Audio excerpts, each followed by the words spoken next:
Hello and welcome to Toilet Topics with Cody Glott. In today's episode, I'll be reviewing Game of Thrones, Episode 4, The Spoils of War.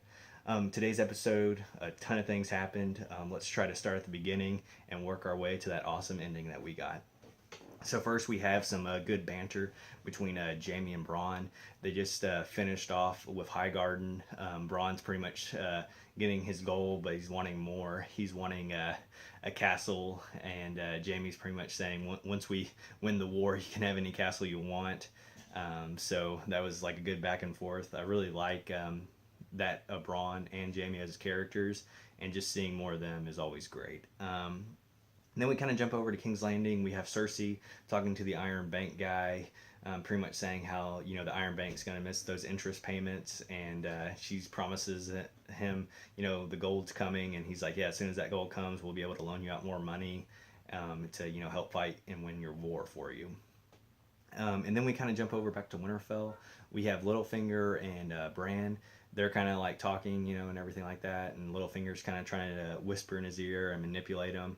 The bad thing for him is Bran is so cold and emotionless that he doesn't care about these petty things, or maybe they're not petty, but they're like these small things in the world. He cares about, I'm thinking the Night King, and just like, the knowledge, and just being that kind of like sage like character. So I really liked his character, but ever since he became the Three-Eyed Raven, he's become very detached and hard to like. So he shows very little emotion when he reunites with Stanza, and just very cold. So I don't know what his story arc will contain, but I have a feeling it should be pretty good, since he can have these visions and how they might affect the show. And then we kind of have Arya comes home, so that's a great reunion with her and Stanza. They talk about like this list that she has. At first, it's kind of like a joking, and then Bran brings it back up, and then Stanza kind of learns like this isn't her sister that she last seen like in seasons past. We also have her. Arya fighting Brienne, which was a good sequence. Brienne thinks she's going easy on her, but it's the other way around. And they just have some good sword play, and like ducking and curving, and just all kinds of things. So Arya, I really love as a character. I have a feeling if Jon doesn't get back soon, she'll probably be heading down to King's Landing to take care of old Mad Queen Cersei for us. Then we have Jon and Dany, and we have a good sequence there of them going into the Dragon Glass cave. All that Jon says, all this is all we'll need, to fight the White Walkers. So that's really good if he can mine that and get that armor and swords created.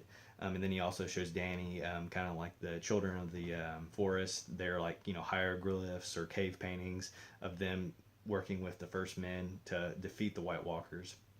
And then Jon pretty much makes the case of like, hey, if we join forces like they did in the past, we can defeat the White King and the White Walkers. And so she's like, I will help you if you bend the knee. And you still see like some restraint from Jon, but he is calling her Your Grace, and I thought that was a big kind of step from not calling her that in previous episodes. So we're getting closer. I think eventually he will bend the knee, and they'll join forces. But I think this season we'll see some White Walker stuff, but I think it's primarily dealing with Cersei and just like kind of the war that's on in the South. And then of course we get that awesome end sequence of Jaime. He's kind of with him and Bronn, and Sam's dad and his brother Lord Dickon. I have to give a shout out to this guy.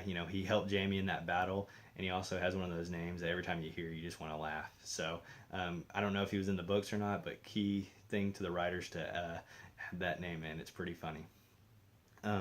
But we have the Dothraki. They're riding in, kind of remind me of almost like Indians on horseback, or like samurai warriors. With no fear, they're like standing on their horses, shooting the bows with those like sheath kind of like weapons that are really good at like cutting people's heads off. And then we have Daenerys riding her dragon Drogon, just lighting them up, just no mercy, just torture or like torches, like, you know, the men, the soldiers, the horses, everything in in its path. We have Jamie, like the whole sequence of that episode. He's not wanting to like leave his men, but he's kind of just almost standing there. He's doing some fighting, but he's like almost like shock or in a daze. So I was watching it with my wife, and I'm like, man, they might kill him this episode. Like I really had that fear, like that, you know, this might be the end for him. And then especially when we see Braun, he's able to like injure it with the weapon, which I was surprised they had because I thought that was just in King's Landing. So I'm not sure if there's more than one or if that was the only one or not. I'm sure they're making more up there. It's just I was surprised that they already had one, but I know the show's kind of moving at a faster pace, so I guess it wasn't too surprising. But so it, you know, he shoots Drogon in the shoulder, which injures him. So he has to kind of like hover for a second. He destroys the weapon, but he's on the ground and he's in pain. And Daenerys is trying to pull the spear out of him. And you know, Jamie's like standing right there. He sees a good opportunity. He picks up the spear. He's charging at her. Tyrion's watching from the hillside, you know, saying, "Run, you fool! Just flee!" You know, even though he serves Dany, I can tell he still loves his brother. They always had that brotherly love, and I think his loyalties are kind of divided right now, potentially.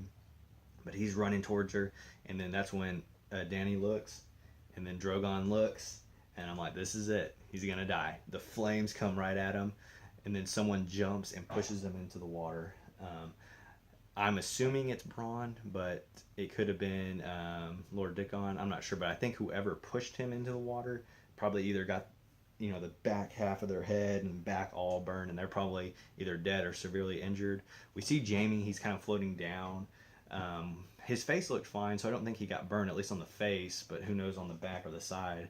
And then, you know, he's kind of floating, and then it just goes to end credits. So overall, another great episode. I can't wait for the next one. It really ended on a cliffhanger, so I'm already wanting to watch the next one. So, but if there's anything that you noticed or anything that I missed, please let me know in the comments. Please like and subscribe. Again, this is Toilet Topics with another great Game of Thrones episode. If you want to keep watching, I have other videos on my channel, so please go check them out. Till next time, peace out.